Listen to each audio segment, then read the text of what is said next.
Students, welcome to my classes. मैं आशा करता हूँ आप सभी अच्छे होंगे और बेहतर होंगे। पिछले वीडियो में हम लोगों ने ऑरेस्टेड एक्सपेरिमेंट और राइट हैंड थंब रूल के बारे में हमने स्टडी किया। अगर नहीं देखे होंगे तो पिछले वीडियो को आप देख लें। तो आज का जो हमारा टॉपिक है वह टॉपिक है magnetic field due to current carrying a straight conductor. तो इस वीडियो में हम लोग मैग्नेटिक फील्ड को हम लोग यहाँ पे देखेंगे। जब हम किसी स्ट्रेट कंडक्टर वायर में करंट को पास कराते हैं तो उसका मैग्नेटिक फील्ड का डायरेक्शन कैसा होता है, किधर होता है, उसको यहाँ पर हमको फाइंड करना है। तो इसको करने के लिए सबसे पहले हमको क्या करना होता है कि हमें एक ठीक स्ट्रेट कंडक्टर वायर लेना पड़ता है। यहाँ पर हम देख रहे हैं कि ये जो वायर है यहाँ से लेकर के यहाँ तक, ये जो है वह ठीक स्ट्रेट कंडक्टर वायर है और इसको हमने पास किया है एक कार्डबोर्ड से जिसका सेंटर यहाँ पर O है। और हमने क्या किया, इस कंडक्टर को जो है वह बैटरी के दो टर्मिनल से जो है हमने जोड़ा है, एक प्लस से और एक माइनस। यहाँ से बैटरी का जो है वह एक प्लस वाला टर्मिनल इस कंडक्टर के साथ यहाँ पर इस पॉइंट पर, और नेगेटिव का जो है वह हम लोग इस पॉइंट पर जो है दोनों को हमने कनेक्ट किया हुआ है कंडक्टर को। अब हमने क्या किया है कि इस कार्डबोर्ड पर कुछ आयरन के पीसेस को हम स्प्रिंकल कर दिए। मान ले कि ये मेरा जो है वह इस कार्डबोर्ड के ऊपर बहुत सारे जो आयरन के स्प्रिंकल है इसमें हमने जो है वहां पे रखा हुआ, यानी लोहे के छोटे छोटे चूर्ण को हमने इस कार्डबोर्ड के ऊपर जो है वह रखा हुआ। अब हम क्या करेंगे कि स्विच को जो है वह ऑन करेंगे। तो स्विच जैसे ही हम ऑन करेंगे तो इस कंडक्टर के थ्रू जो है वह करंट जो है वह पास होगा, और जैसे ही करंट पास होगा तो यहाँ पर हमको देखने को मिलेगा कि जितने यहाँ पर हमने आयरन स्प्रिंकल लिए थे, ये सारे जो आयरन स्प्रिंकल है वह एक कॉन्सेंट्रिक सर्किल, यानी इसके चारों तरफ कॉन्सेंट्रिक सर्किल की तरह जो है इसके चारों तरफ, यानी इस कॉइल के चारों तरफ जो है वह एक सर्कल बना लेगा इस तरह से बहुत सारे, यानी इस सर्कल के रूप में जो है ये सारे जो आयरन स्प्रिंकल है वह इस तरह से इसके चारों तरफ जो है वह कंडक्टर के चारों तरफ जो है वह बना लेगा कॉन्सेंट्रिक सर्कल। तो यहाँ पर ये जो कॉन्सेंट्रिक सर्कल बनाएगा इस कंडक्टर के चारों तरफ, ये हमको दिखाएगा कि जैसे ही हम कंडक्टर में करंट को पास करा रहे थे इस स्ट्रेट कंडक्टर में, यहाँ पर क्या हुआ कि मैग्नेटिक फील्ड जो है वह प्रोड्यूस हुआ, और मैग्नेटिक फील्ड जैसे ही प्रोड्यूस हुआ सारे जो आयरन के स्प्रिंकल थे वह कॉन्सेंट्रिक सर्कल के रूप में जो है वह ऑटोमेटिक अपने आप जो है वह अरेंज हो गया। जो यहाँ कॉन्सेंट्रिक सर्किल है ये दिखाता है हमको मैग्नेटिक फील्ड लाइंस, जो हमने पिछले क्लास में मैग्नेटिक फील्ड लाइंस के बारे में स्टडी किया है। तो यहाँ पर ये जो कॉन्सेंट्रिक सर्कल दिख रहा है ये जो है वह हमारा है मैग्नेटिक फील्ड लाइंस, हम कह सकते हैं मैग्नेटिक फील्ड लाइंस। अब यहाँ पर हम इस मैग्नेटिक फील्ड के डायरेक्शन को फाइंड आउट करेंगे। तो यहाँ पर हम लिख सकते हैं direction of magnetic field.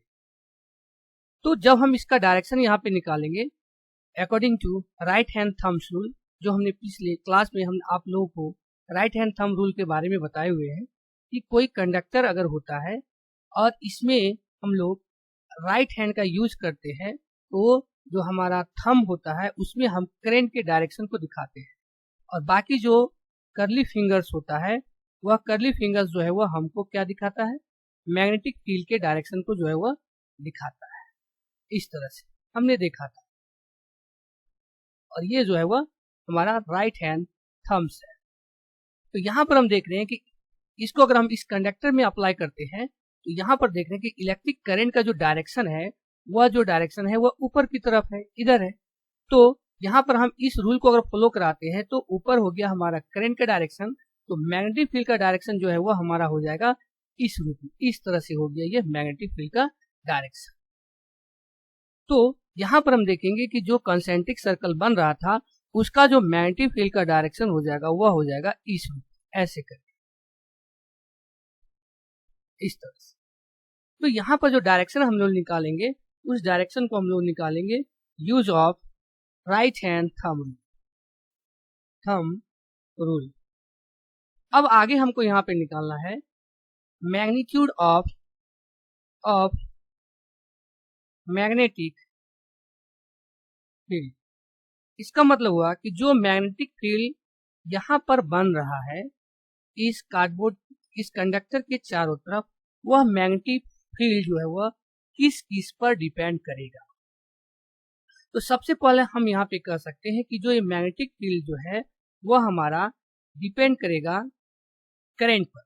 Magnetic field directly proportional to I, मतलब जितना हम इस बैटरी के द्वारा इस कंडक्टर के करंट को हम जितना ज्यादा पास करेंगे उतना ही ज्यादा जो है वह मैग्नेटिक फील्ड को वह प्रोड्यूस करेगा।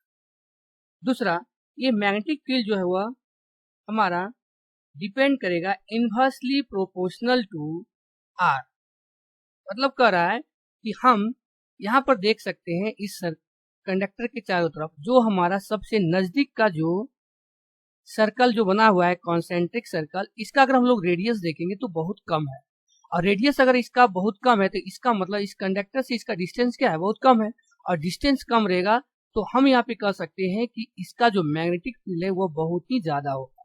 लेकिन जैसे जैसे हम दूर आएंगे, अब हम आ जाते हैं इस पॉइंट पर कि यहाँ पर जो है इस कंडक्टर के द्वारा जो मैग्नेटिक फील्ड बनेगा इस पॉइंट पर, वह मैग्नेटिक फील्ड कितना होगा। तो यहाँ पर हम देख रहे हैं कि इसका डिस्टेंस जो है वह धीरे धीरे जो है वो बढ़ता जा रहा है। तो डिस्टेंस जैसे जैसे बढ़ेगा मैग्नेटिक फील्ड क्या होगा, वह घटता जाएगा। इसीलिए यहाँ पर हम लिख सकते हैं कि मैग्नेटिक फील्ड जो है वह इनवर्सली प्रोपोर्शनल होता है R का। जैसे जैसे हम रड से डिस्टेंस हम लोग बढ़ेंगे वैसे वैसे मैग्नेटिक फील्ड जो है वह क्या होगा, घटता जाएगा इस तरह से। और यहाँ पर हम नजदीक में देखेंगे तो यहाँ पर जो क्या होगा कि मैग्नेटिक फील्ड ज्यादा होगा इस सर्कल के चारों तरफ, और यहाँ पर जो है जैसे हम R डिस्टेंस और दूर चला जाते हैं तो धीरे धीरे जो है वह हमारा मैग्नेटिक फील्ड क्या होता है, घटता जाता है।